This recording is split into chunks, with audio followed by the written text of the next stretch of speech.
আমাদের শরীরে যে খারাপ প্রোটিন থাকে সেই খারাপ প্রোটিনের লেভেলটা যদি আপনারা কমাতে না পারেন বা এক নর্মাল রেঞ্জের মধ্যে রাখতে না পারেন তাহলে কিন্তু আপনাদের খুব বিপদ।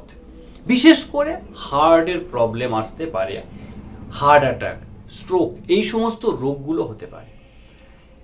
এই খারাপ প্রোটিন কিভাবে কমাবেন, কি কমানোর উপায় আছে এবং কি মেডিসিন দ্বারা আপনারা কমাবেন, সেই হোমিওপ্যাথি মেডিসিন নিয়ে আজকের আমি আপনাদের সঙ্গে আলোচনা করব। তো আমাদের শরীরে দু ধরনের প্রোটিন থাকে, একটা হচ্ছে ভালো প্রোটিন আর একটা হচ্ছে খারাপ প্রোটিন। এই ভালো যে প্রোটিনটা থাকে তার নাম হচ্ছে হাই ডেনসিটি লিপোপ্রোটিন বা এইচডিএল, আর খারাপ যে প্রোটিনটা থাকে তার নাম হচ্ছে লো ডেনসিটি লিপোপ্রোটিন বা এলডিএল। এখন আপনার শরীরে যদি এলডিএল অর্থাৎ খারাপ প্রোটিনটার পরিমাণ বেড়ে যায় এবং এইচডিএল অর্থাৎ ভালো প্রোটিনটার পরিমাণ কমে যায় তাহলে কিন্তু আপনার হার্টের সমস্যা আসার হাই চান্স থাকে।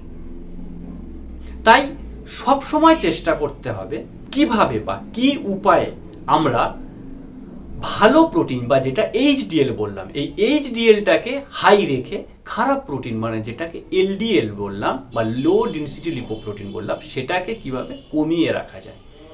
আর যত এটা মেনটেন করতে পারবেন তত আপনারা খুব ভালো এবং সুস্থ থাকবেন, আপনাদের হার্ট খুব ভালো সুস্থ থাকবে। এটাকে কিন্তু আমরা অনেকে কোলেস্টেরল বলে থাকি, যেটা আপনারা প্রত্যেকে শুনে থাকবেন। এই যে কোলেস্টেরল কথাটা আমি বললাম, এই কোলেস্টেরলের দুটো ভাগ হচ্ছে, একটা এইচডিএল একটা এলডিএল।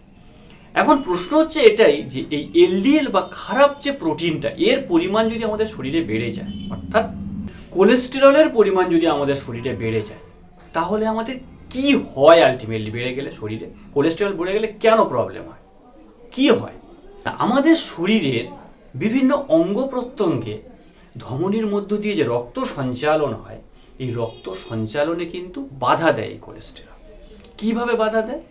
শরীরে যদি এই কোলেস্টেরলের পরিমাণ বেড়ে যায় তাহলে আমাদের ধমনীর ভিতরে একটা আস্তরণ পড়ে যায় যেটাকে অ্যাথেরোস্ক্লেরোসিস বলা হয়। আর এই আস্তরণ তৈরির ফলে আমাদের ধমনীর মধ্য দিয়ে যে গতিতে রক্ত প্রবাহিত হয় সেই গতিতে রক্ত প্রবাহিত হতে পারে না, রক্তের প্রবাহকে বাধা দেয়, রোধ করে। যার ফলে কি হয়, আমাদের শরীরের সমস্ত অঙ্গে যে অতি সূক্ষ্মাতি সূক্ষ্ম ধমনীগুলো আছে তার মধ্যে রক্ত পৌঁছতে পারে না। কারণ স্বাভাবিক, রক্তের গতি যদি না থাকে তাহলে সে পৌঁছবে কি করে?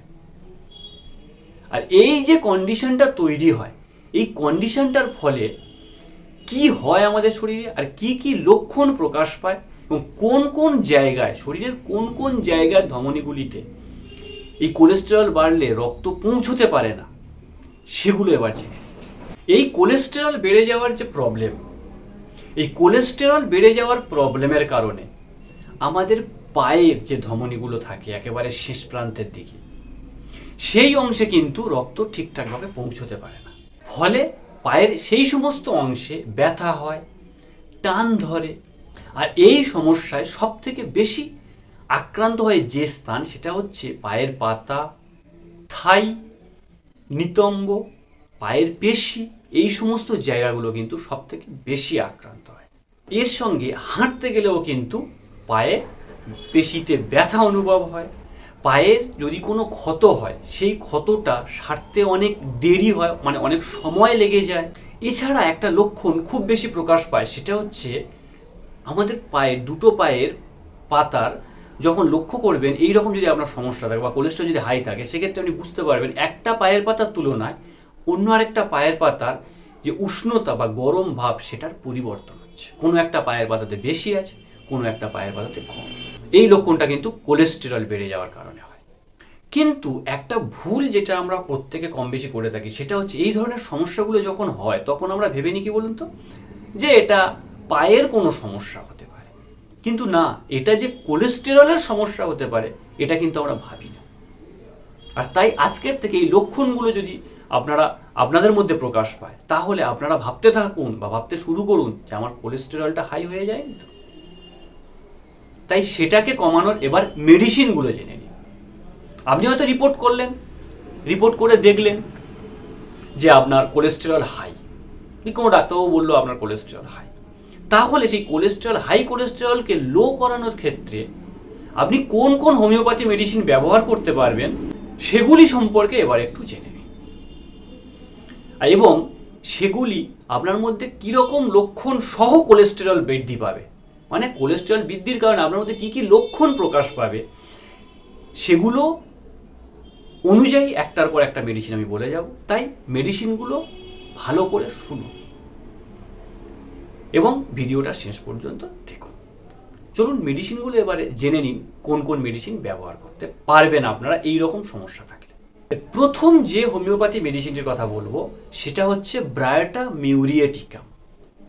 এটি কোন কোন ক্ষেত্রে ব্যবহার করবেন না, আপনার কোলেস্টেরল তো হাই থাকবে, প্লাস তার সঙ্গে ধমনীর ওয়ালে চর্বি জমে যাবে, আর এই কোলেস্টেরল হাইয়ের কারণে আপনার মাথা ঘুরবে, সবসময় একটা মাথা ব্যথা করবে, এই ধরনের সমস্যা যদি আপনাদের হয়ে থাকে তাহলে কিন্তু আপনারা এই মেডিসিনটা ব্যবহার করতে পারেন এবং খুব দ্রুত রেজাল্ট পাবেন। নেক্সট যে মেডিসিনটার কথা বলবো সেটার নাম হচ্ছে কোলেস্টেরিনাম। এই মেডিসিনটা আপনারা কখন ব্যবহার করতে পারবেন না, এই মেডিসিনটা আপনাদের কোলেস্টেরল হাই হবে এবং তার সঙ্গে বসে থাকার পরে যদি উঠে দাঁড়ান তাহলে মাথাটা টলমলো করবে, মাথাটা কেমন ঘুরে যাবে, এই রকম লক্ষণ কিন্তু আপনার মধ্যে থাকবে। এছাড়া এর সঙ্গে আপনাদের ঠিকঠাকভাবে ঘুম না হওয়ার মতো একটা কিন্তু সমস্যা থেকে থাকবে। তাহলে কি বললাম, আপনার কোলেস্টেরল হাই থাকবে, প্লাস তার সঙ্গে উঠে দাঁড়ালে মাথাটা ঘুরে যাবে বা টলমলো করবে, প্লাস তার সঙ্গে অনিদ্রা থাকবে, অর্থাৎ ঘুমের সমস্যা থাকবে, তাহলে কিন্তু এই মেডিসিনটা খুব দ্রুত রেজাল্ট পাবেন আপনারা ব্যবহার করলে। নেক্সট যে হোমিওপ্যাথি মেডিসিনটার কথা বলবো সেটা হচ্ছে সিজিজিয়াম জ্যাম্বুলিনা। এই মেডিসিনটা আপনারা ব্যবহার করতে পারেন তখনই যখন বারবার প্রস্রাব পাওয়ার একটা সমস্যা আপনার থাকবে, প্লাস তার সঙ্গে আপনাদের পায়ে যদি কোনো ক্ষত হয় বা কোনো আলসার হয় বা কোনো ব্যথা হয়, সেটা সারতে প্রচুর টাইম লাগবে, হঠাৎ সারতেই চাইবে, এই রকম সমস্যার ক্ষেত্রে কিন্তু আপনি এই মেডিসিনটা ব্যবহার করতে পারেন। তবে হ্যাঁ, এই রকম কন্ডিশন যদি আপনার তৈরি হয় তাহলে অবশ্যই সুগারটা টেস্ট করিয়ে নেবেন, কারণ সুগারও আপনার থাকবে। যদি টেস্ট না করেন টেস্ট করাবেন, দেখবেন সুগারটাও আছে, তাহলেও কিন্তু এই মেডিসিনটাতেই কাজ হবে। এই মেডিসিনটা ব্যবহার করলে আপনারা খুব দ্রুত রেজাল্ট পাবেন। নেক্সট যে মেডিসিনটার কথা বলবো সেটা হচ্ছে লাইকোপোডিয়াম। এক্ষেত্রে কি থাকবে না, কোলেস্টেরলের কারণে বা কোলেস্টেরল হাই হওয়ার কারণে আপনার হার্টের প্রবলেম থাকবে, এবং এর সঙ্গে আপনার কোলেস্টেরল তো হাই থাকবে, প্লাস তার সঙ্গে আপনার স্কিন ডিজিজ থাকবে, অর্থাৎ কোলেস্টেরল হাই এর কারণে যদি আপনার স্কিন ডিজিজ তৈরি হয়, স্কিনের বিভিন্ন রকম রোগ তৈরি হয়, সেক্ষেত্রে কিন্তু এই কোলেস্টেরলকে কমাতে প্লাস আপনার স্কিন ডিজিজকে সারাতে এই লাইকোপোডিয়াম খুব ভালো কাজ করবে। নেক্সট যে মেডিসিনটার কথা বলবো সেটা হচ্ছে ক্যালকেরিয়া কার্ভ। এই মেডিসিনটা কখন ব্যবহার করবেন না, আপনার হাই কোলেস্টেরল ধরা পড়বে টেস্টে বা রিপোর্টে, প্লাস তার সঙ্গে আপনার যদি রাত কানার সমস্যা থাকে, অর্থাৎ রাত্রে সামান্য অন্ধকারে আপনি কিছু দেখতে পাবেন না, ইনফ্যাক্ট সামান্য আলোতেও আপনি কিছু দেখতে পারবেন না, যেটা ভিটামিন এ এর অভাবে ঘটে থাকে, এইরকম রাত কানার সমস্যা যদি আপনার হয়ে থাকে তাহলে কিন্তু এই মেডিসিনটা খুব ভালো কাজ করবে। এবং এর সঙ্গে অনেকের অ্যাসমা বা হাঁপানির প্রবলেম থাকবে, বা অ্যাসমা বা হাঁপানির প্রবলেম যদি থাকে তাহলেও কিন্তু এই মেডিসিনটা আপনারা ব্যবহার করতে পারেন, সেক্ষেত্রে কিন্তু আপনারা খুব দ্রুত রেজাল্ট পাবেন। তো বন্ধুরা, আজকের মতো এই পর্যন্তই।